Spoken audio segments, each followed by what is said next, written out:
Imagine walking more than 2,180 miles from Georgia to Maine along the Appalachian National Scenic Trail. Now imagine translating that entire journey into print.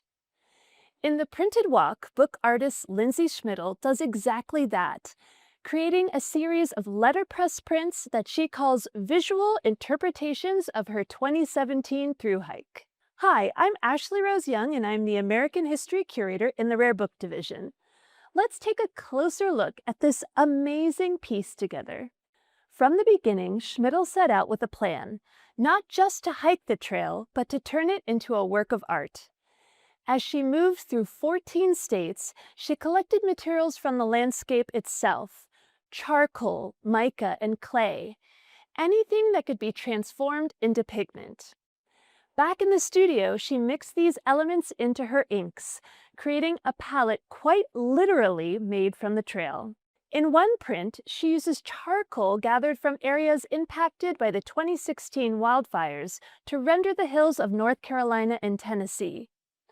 It's not just an image of the landscape, it is the landscape. Along the way, the process became something more for Schmittle. She describes the search for pigments as a kind of scavenger hunt, but also as a practice of mindfulness, a long walking meditation focused on being present and simply observing the world around me.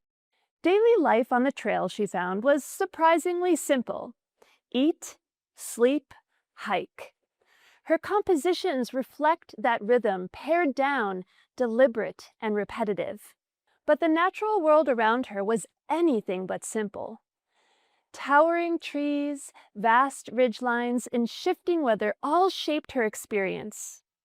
In her prints, she often represents herself at a much smaller scale, sometimes just a red letter I and a half-circle tent, emphasizing both presence and humility within the landscape. Not every moment was peaceful. Late in her journey, a waterlogged tree fell onto her tent while she slept. She survived without serious injury, but the experience left a lasting impression and deepened her respect for the environment she was moving through. And yet, much of the printed walk is filled with wonder. In one scene, caterpillars drop on silk threads from the tree canopy above.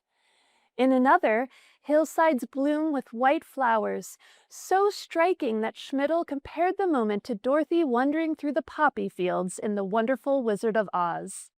That comparison feels fitting, because while Dorothy's journey is imagined, the Appalachian Trail offers something just as powerful: a real landscape that can feel, at times, almost magical. The printed walk invites us to see that landscape, our common ground, differently, not just as something to pass through, but as something to observe, gather, and translate into meaning.